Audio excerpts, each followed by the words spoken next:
Mercredi 8 avril 2020, nous sommes parvenus au 13e jour des 100 jours de prière. Notre texte de méditation pour aujourd'hui se trouve dans le livre des Chroniques, soit 2 Chroniques 20, verset 12.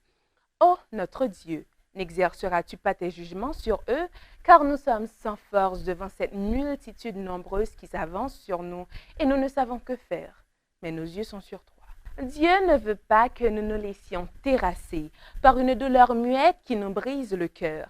Il désire au contraire que nous dirigions nos regards en haut et contemplions sa personne adorable.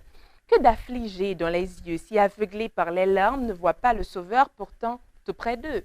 Il serait si heureux de prendre notre main dans la sienne si nous voulions nous tourner vers lui dans la simplicité de notre foi et nous laisser conduire. Son cœur est si sensible à nos chagrins, à nos douleurs, à nos épreuves. Il nous aime d'un amour éternel et sa tendresse nous entoure.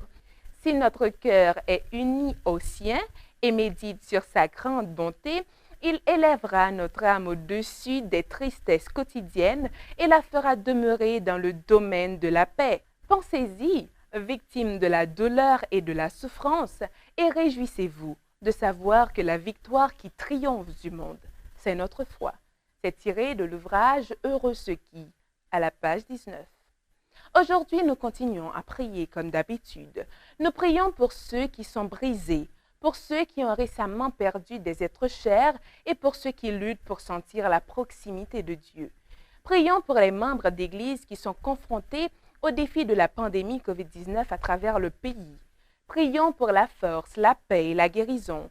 Prions pour un réveil spirituel et pour que l'Évangile progresse à travers le Canada en ces temps difficiles. Prions pour que l'amour et le don désintéressé soient le mode de vie des membres de l'Église dans le monde entier. Prions pour que ceux qui ont le plus de ressources puissent tendre la main et partager avec ceux qui en ont moins. Prions pour que dans le monde entier, les membres de l'Église mettent de côté leurs différences et se rapprochent dans la communion chrétienne en plaidant pour la pluie de l'arrière-saison. Prions que dans le monde entier, les membres de l'Église prennent la responsabilité personnelle de partager l'Évangile avec ceux qui les entourent suite à l'annulation de grands événements d'évangélisation. Nous continuons à prier, frères et sœurs. Prions les uns pour les autres.